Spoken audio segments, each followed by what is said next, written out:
Hello viewers, जैसा कि मैंने आप लोग सबसे कहा था कि मॉडल सेट का जो है अब सीरीज स्टार्ट हो चुका है।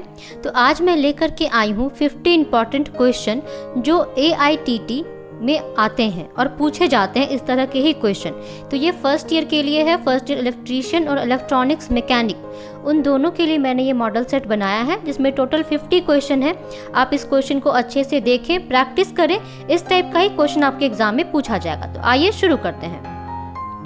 सबसे जो पहला क्वेश्चन है उसमें पूछा गया है RMS का उच्चतम मान कितना होता है। तो RMS क्या होता है? Root mean square. तो RMS वैल्यू हम लोग करंट का भी निकालते हैं और वोल्टेज का भी निकालते हैं, और इसका वैल्यू कितना होता है? 0.707। तो क्वेश्चन नंबर 1 का आंसर हो जाएगा ऑप्शन सी, 0.707। नेक्स्ट क्वेश्चन है ट्रांजिस्टर में कितने जंक्शन होते हैं। तो ट्रांजिस्टर क्या होता है? एक 3 टर्मिनल डिवाइस होता है, NPN हो या PNP हो, उसमें जंक्शन कितने होते हैं? 2 जंक्शन होते हैं। तो क्वेश्चन नंबर 2 का आंसर कितना हो जाएगा? Option A, 2। नेक्स्ट क्वेश्चन जो पूछा गया है वो है खांचे तथा झुर्रियों को काटने के लिए किस छेनी का इस्तेमाल करते हैं। तो चाहे खांचा बनाना है, झुर्रियों को काटना, उसके लिए हम लोग किसका इस्तेमाल करते हैं? क्रॉस कट का इस्तेमाल करते हैं। तो इसका आंसर क्या हो जाएगा? ऑप्शन 3 का ऑप्शन ए। नेक्स्ट क्वेश्चन है सोलेनॉइड की लंबाई उसके व्यास से होती है। तो सोलेनॉइड की जो लंबाई होती है उसके व्यास से हमेशा अधिक रखनी होती है। तो क्या आंसर हो जाएगा क्वेश्चन नंबर 4 का ऑप्शन बी हो जाएगा, अधिक।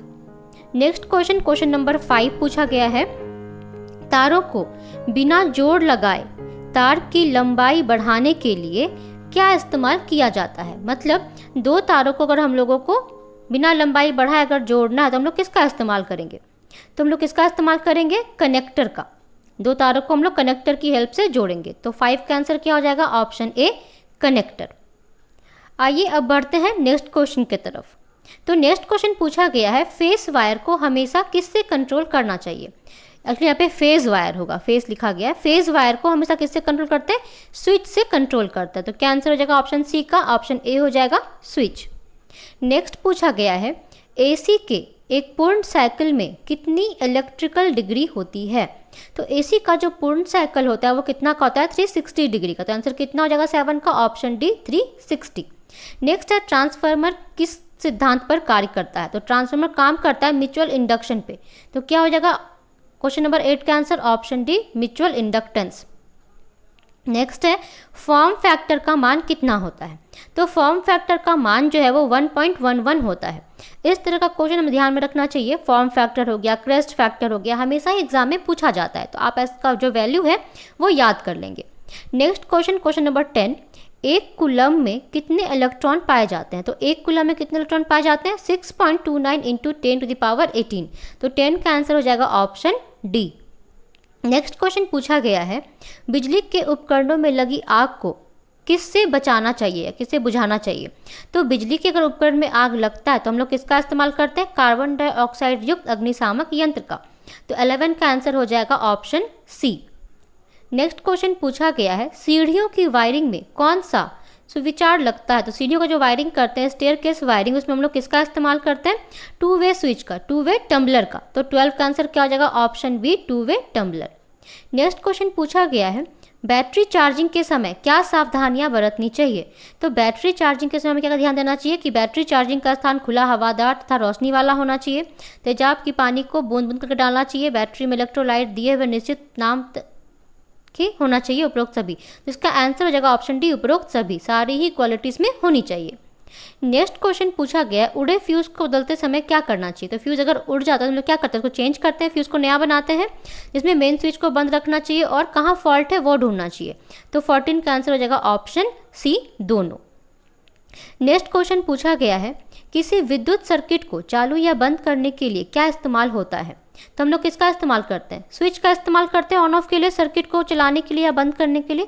तो 15 का आंसर हो जाएगा option C, switch. Next question पूछा गया है किसमें कोई भी चार्ज नहीं होता। तो चार्जलेस किसको कहते हैं? इसमें कोई चार्ज नहीं होता, न्यूट्रॉन में। तो 16 का आंसर हो जाएगा ऑप्शन ए, न्यूट्रॉन, क्योंकि प्रोटॉन पॉजिटिव होता है, परमाणु और अणु क्या होगा? उसका एटम हो गया। तो इसलिए 16 का आंसर क्या हो जाएगा? न्यूट्रॉन में कोई चार्ज नहीं होता। 16 का हो जाएगा option A, neutron. Next question है क्वेश्चन नंबर 17। लैंप, हीटर एवं विद्युत प्रेस किस प्रभाव पर कार्य करती है? तो लैंप हो या हीटर हो या विद्युत प्रेस हो, सब किस में काम करता है? ऊष्मा देता है, विद्युतीय ऊष्मा। तो किस पे काम करेगा? विद्युतीय ऊष्मा पर। तो 17 का आंसर हो जाएगा ऑप्शन बी। नेक्स्ट क्वेश्चन पूछा गया है, घरों, कार्यालयों तथा होटलों में कौन सी वायरिंग की जाती है? तो इसका आंसर हो जाएगा कंसील्ड कंड्यूट पाइप वायरिंग। तो 18 का आंसर हो जाएगा ऑप्शन ए, क्योंकि हम लोग हमेशा किसका इस्तेमाल करते हैं? Option A, concealed conduit pipe wiring का। नेक्स्ट है, किलोग्राम तथा पौंड किसकी इकाई है? तो किलोग्राम और पौंड जो है हम लोग किसके लिए मेजर करते हैं? भार मापने के लिए।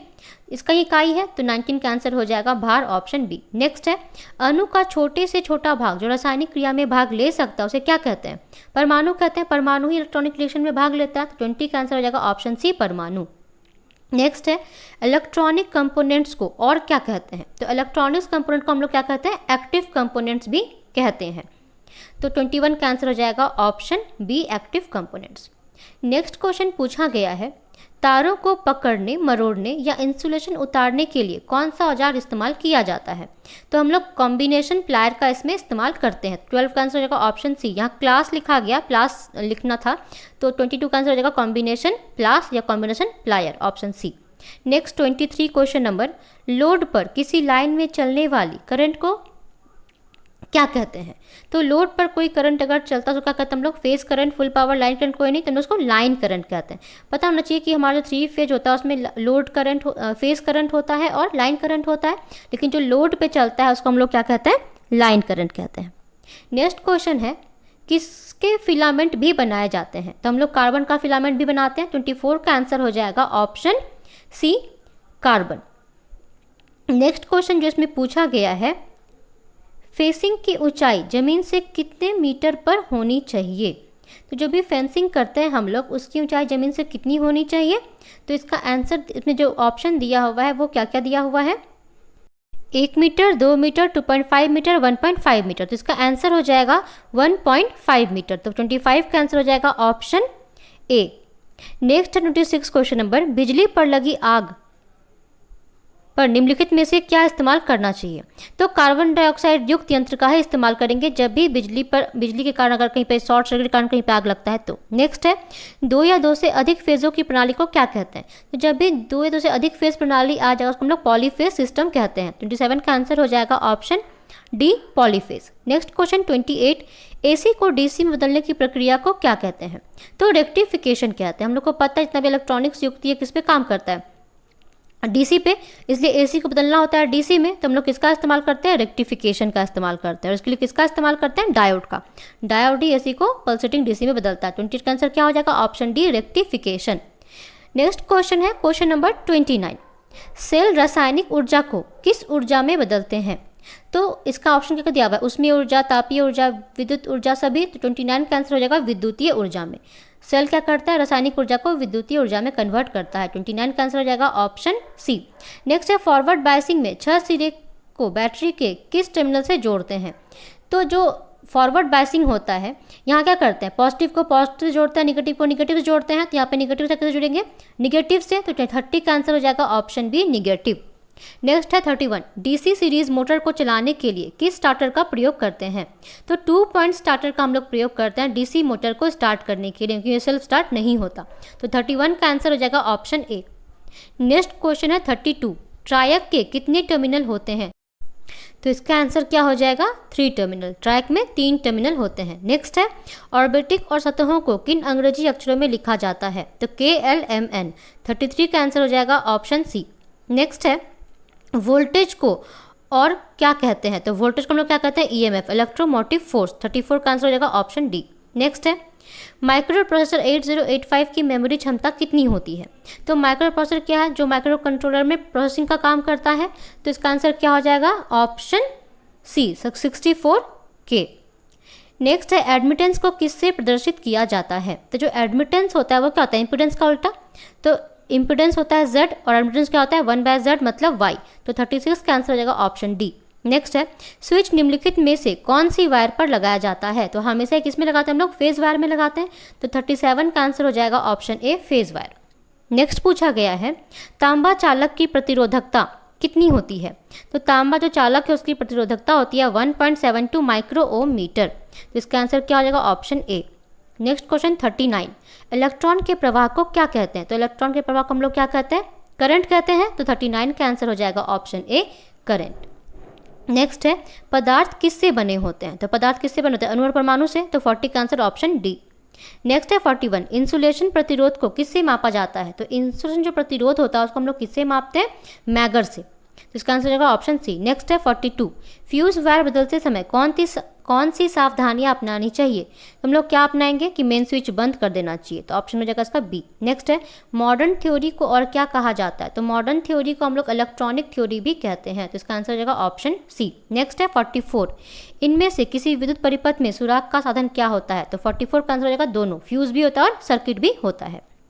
नेक्स्ट 45, इंडक्शन मोटर करंट लेती है। तो इंडक्शन मोटर क्या लेती है? मतलब लैगिंग करंट लेती है। 45 का आंसर हो जाएगा ऑप्शन बी, लैगिंग करंट, क्योंकि वोल्टेज में लीडिंग होता है। नेक्स्ट है 46, पदार्थ के मध्य में क्या होता है? तो क्या रहता है? न्यूक्लियस रहता है। तो 44 का आंसर हो जाएगा option A, nucleus. Next 47, battery charging के लिए किस प्रकार का कमरा होना चाहिए? खुला होना चाहिए, खुला हवादार रोशनी वाला। तो 47 का आंसर हो जाएगा ऑप्शन ए। नेक्स्ट 48, विद्युत से पीड़ित बेहोश व्यक्ति को क्या पिलाना चाहिए? तो एक्चुअली कुछ भी नहीं पिलाना चाहिए, कोई लिक्विड नहीं पिलाना चाहिए। तो 48 का आंसर हो जाएगा कुछ नहीं, ऑप्शन डी। नेक्स्ट है 49, इलेक्ट्रॉन्स के प्रवाह को क्या कहते हैं?